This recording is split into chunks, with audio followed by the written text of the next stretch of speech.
Waalaikumsalam warahmatullahi wabarakatuh. Waalaikumsalam warahmatullahi. Kita awali dengan membaca basmalah bersama-sama. Bismillahirrahmanirrahim. Bismillahirrahmanirrahim. Saudara sekalian, sebelumnya saya mohon maaf ya, hari ini kita masih menggunakan media online ya, karena ada beberapa kegiatan yang saya tidak bisa sekaligus mendampingi saudara dalam belajar ya. Baik, mudah-mudahan tidak mengurangi kualitas pembelajaran kita dan kita tetap mengadakan kuliah ya meskipun digabung kelas A dan B gitu ya. Kan nanti kalau misalnya ada yang mau pindah A, B, C, D itu boleh ya. Tapi kalau saudara hari Selasa itu yang tidak boleh ya. Yang boleh pindah itu kelas yang satu paralel dengan A, B, C, D di hari Kamis. Baik, kita akan belajar terkait dengan apa itu kombinasi bisnis atau akuntansi keuangan lanjutan ya.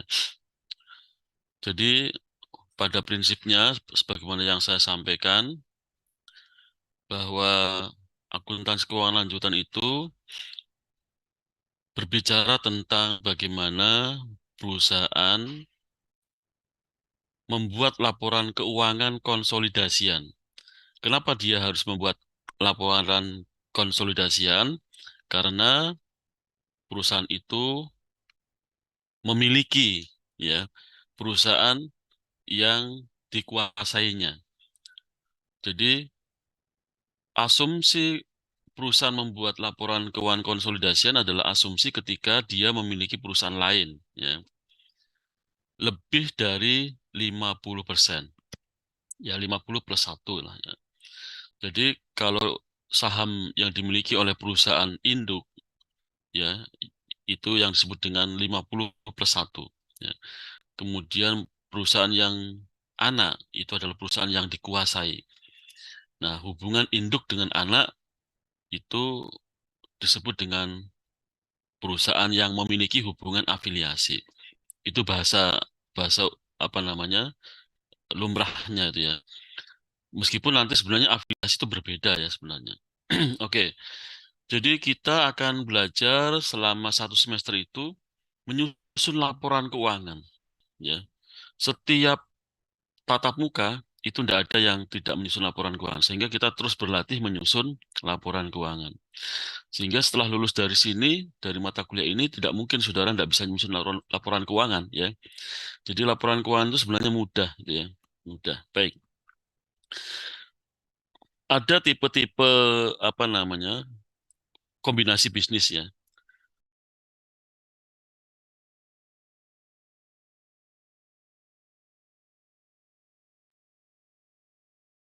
Ada tipe-tipe kombinasi bisnis.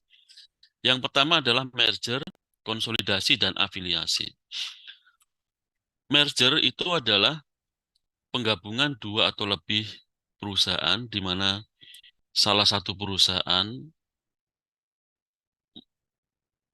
melanjutkan usaha bisnis perusahaan yang bergabung dan perusahaan lainnya berhenti ya menghentikan proses usahanya. Jadi itu yang disebut dengan merger ya. Jadi merger itu kalau ada dua atau lebih perusahaan yang bergabung di mana salah satu meneruskan dan salah satu menghentikan bisnis perusahaannya. Kemudian ada yang disebut dengan konsolidasi. Konsolidasi itu adalah penggabungan dua atau lebih badan usaha di mana masing-masing perusahaan itu menghentikan usahanya dan menyepakati adanya nama perusahaan baru ya, nama perusahaan baru. Kemudian ada afiliasi. Afiliasi itu penggabungan dua atau lebih perusahaan yang disebabkan oleh perusahaan satu membeli saham perusahaan yang lain ya. Kalau merger dan konsolidasi itu hanya sekedar bergabung ya. Artinya ya menggabungkan apa? Menggabungkan seluruh aset dan ekuitasnya. Tapi kalau afiliasi itu adalah perusahaan yang salah satu itu membeli sahamnya. Jadi yang dibeli sahamnya, ya, yang dibeli oleh perusahaan lain itu adalah sahamnya. Jadi perusahaan satu membeli perusahaan lain. Nah, kalau perusahaan tersebut membeli lebih dari 50% perusahaan lain, maka perusahaan itu disebut sebagai perusahaan anak. Sorry, perusahaan induk ya. Yang dibeli namanya perusahaan anak. Gitu ya. Jadi perbedaannya itu.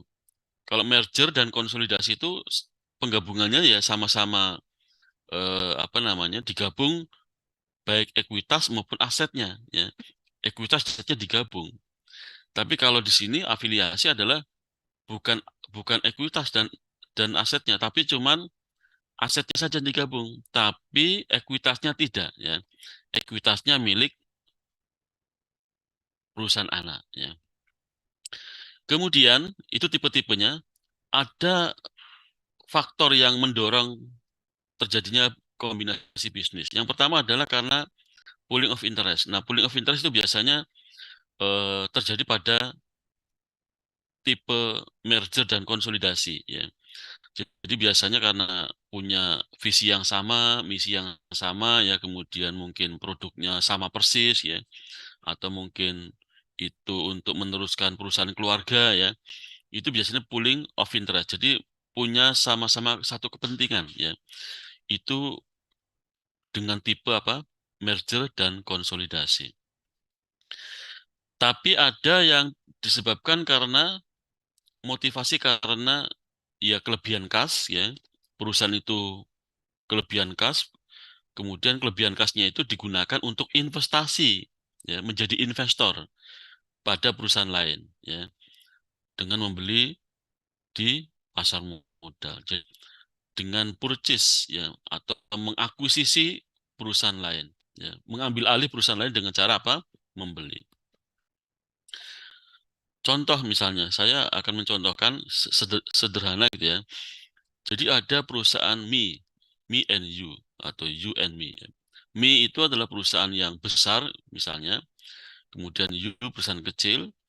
Nah, di sini Me ya bukan besar kecil ya. Permasalahan untuk yang merger itu bukan karena besar dan kecil ya, tapi perusahaan yang mereka bersepakat gitu ya, bersepakat karena sama-sama misinya, sama-sama visinya ya, sama-sama mungkin produknya dan seterusnya, atau dalam satu keluarga ya.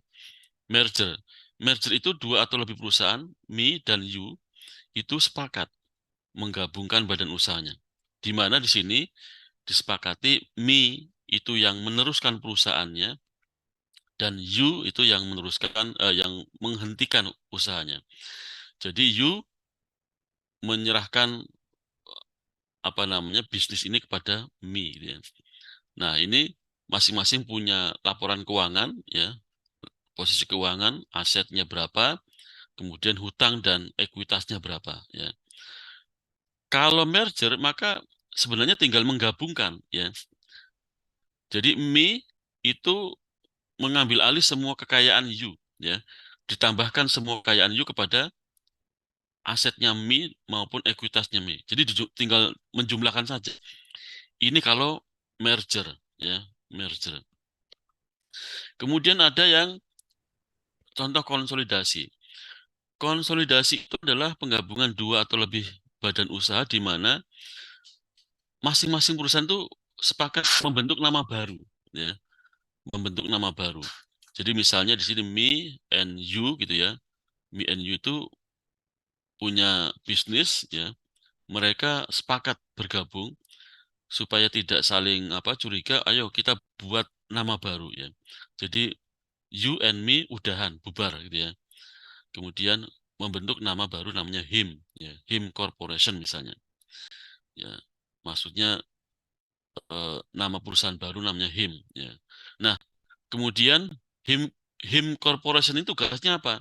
HIM Corporation nanti tugasnya membuat laporan gabungan konsolidasian dengan cara apa?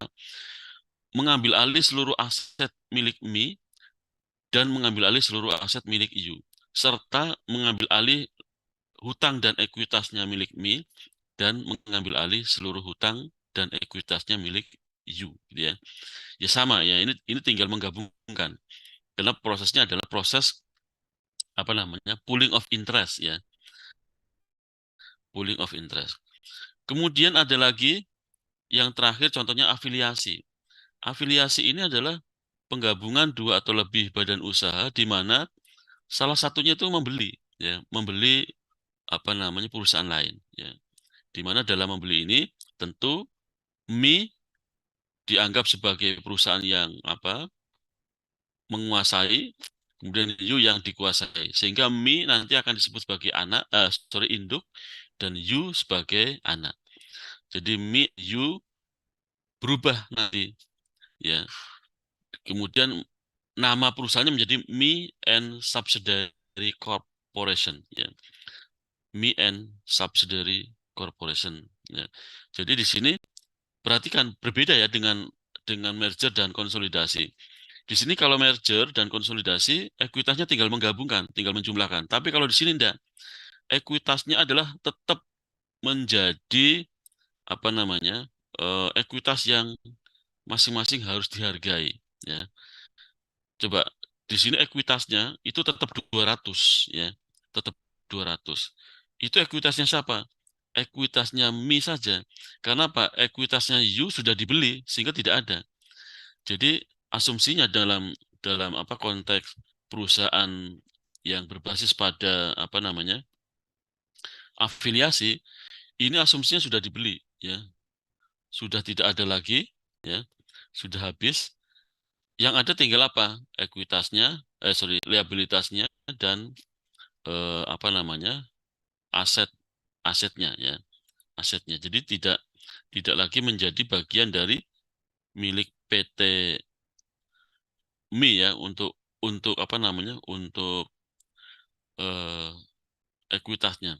Tapi kalau ininya semuanya ini menjadi milik PT Mi yang membeli. Nah, itu yang membedakan antara merger dan konsolidasi. Berikutnya adalah contoh lengkap ya. Ini saya membuat contoh lengkap. Perhatikan ya. Jadi saudara nanti eh, tetap harus berlatih gitu ya.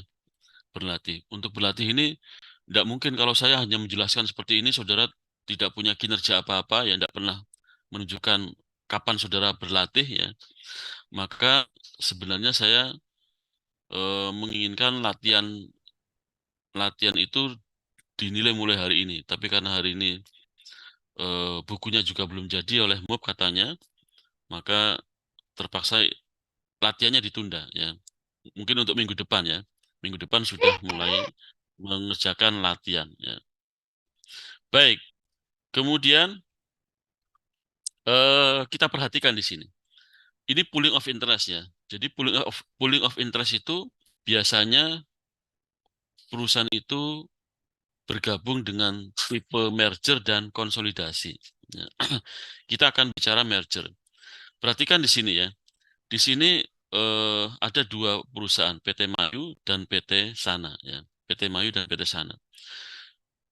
PT Mayu itu adalah perusahaan yang ditunjuk untuk, ini kita kasusnya merger dulu ya, merger. PT Mayu ini perusahaan yang ditunjuk untuk meneruskan usahanya. Kemudian PT Sana menghentikan usahanya. Apa yang harus dilakukan oleh PT Mayu? PT Mayu harus membuat laporan konsolidasian, laporan keuangan konsolidasi dengan cara gimana? Dengan cara mengambil alih seluruh asetnya PT Sana, ya. Jadi nanti PT Sana akan memberikan kasnya kepada PT Mayu, receivable-nya kepada PT Mayu, inventory dan fixed asetnya, ya. Jadi mengambil alih, ya. Berarti seluruh aset milik PT Sana ditambahkan ke asetnya PT Mayu. Bagaimana dengan ekuitasnya? Nah, di sini ekuitasnya PT Sana itu paling tidak harus sama, tetap ya, tetap dimiliki oleh PT Sana ya. Nah, di sini tapi PT Mayu ketika ini mau diambil alih, harga ini harganya apa ya? Harga modal sahamnya PT Sana 35 juta ya.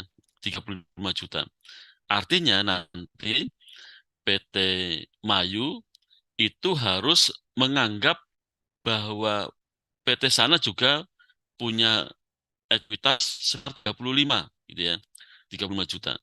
Jadi nanti PT Mayu ekuitasnya stok equity-nya adalah 80 juta, kemudian PT Sana 35 juta ya.